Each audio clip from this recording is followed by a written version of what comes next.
Assalamu alaikum gentlemen. Today we are discussing about Pakistan Marine Academy batch of nautical and marine engineering. हर साल Pakistan navy की तरफ से अगस्त सितंबर में batch of nautical and marine engineering का ऐलान किया जाता है।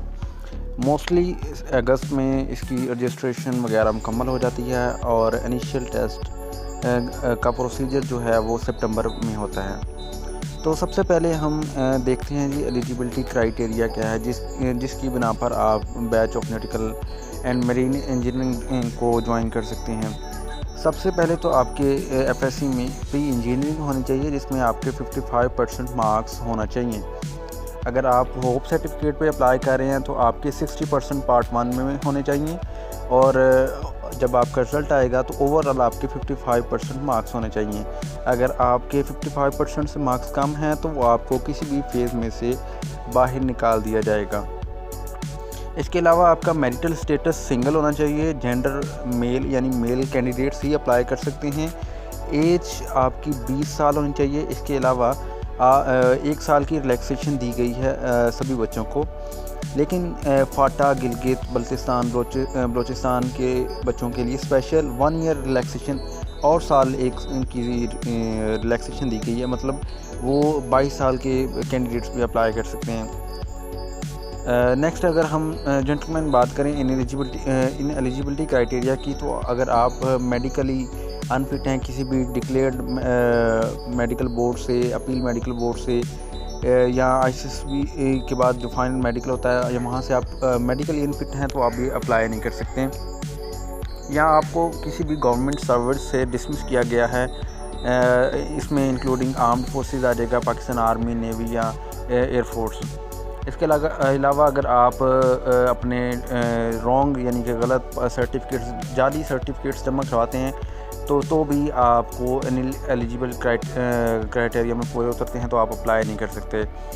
इसके अलावा जो नॉन कम्बिनेशंस ऑफ सब्जेक्ट्स होते हैं, इसका मतलब है कि इसमें सिर्फ प्री इंजीनियरिंग के स्टूडेंट्स ही अप्लाई कर सकते हैं, प्री मेडिकल के बच्चे अप्लाई नहीं कर सकते। नेक्स्ट अगर हम इसके सिलेक्शन प्रोसीजर की बात करें तो सबसे पहले आपको इनिशियल टेस्ट देना पड़ता है, एंट्रेंस टेस्ट।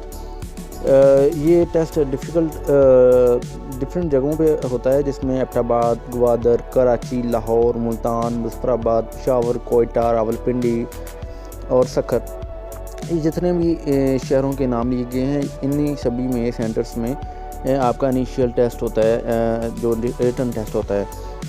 उस टेस्ट को क्वालिफाई करने के बाद उसमें आपके 50% मार्क्स होना लाजमी है। उस टेस्ट को क्वालिफाई करने के बाद आपका मेडिकल होगा।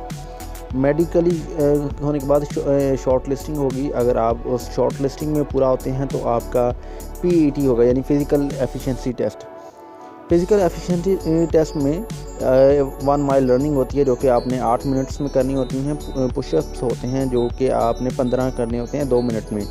इसके अलावा सिटअप्स होते हैं 15 करने होते हैं 2 मिनट्स में, और चिन अप 2 होते हैं 2 मिनट्स में करने हैं। इसके अलावा आप इसके बाद आपका फाइनल इंटरव्यू होगा और ओवरऑल सिलेक्शन आपकी ओवरऑल परफॉर्मेंस की बेस पे की जाएगी। अगर हम इसकी ट्रेनिंग का देखें तो वो 2 साल की ट्रेनिंग होती है पाकिस्तान मरीन एकेडमी में, और पहले तो 4 साल की आपकी न्यूटिकल इंजीनियरिंग की एक डिग्री होगी, इसके बाद 2 साल की ट्रेनिंग होगी। तो आपकी डिग्री कंप्लीशन के बाद आपको associate degree in न्यूटिकल and marine engineering bye NED university से वो डिग्री दी जाएगी। इसके अलावा आपको सर्टिफिकेट्स दिए जाएंगे इंटरनेशनल मैरीन टाइम ऑर्गेनाइजेशन की तरफ से आपको क्वालिफाई करने के बाद। इसके बाद आप ये सारा प्रोसीजर कंप्लीट करने के बाद आप पाकिस्तान मरीन एकेडमी यानी पाकिस्तान नेवी को ज्वाइन करेंगे as a nautical and marine engineer. Thank you so much.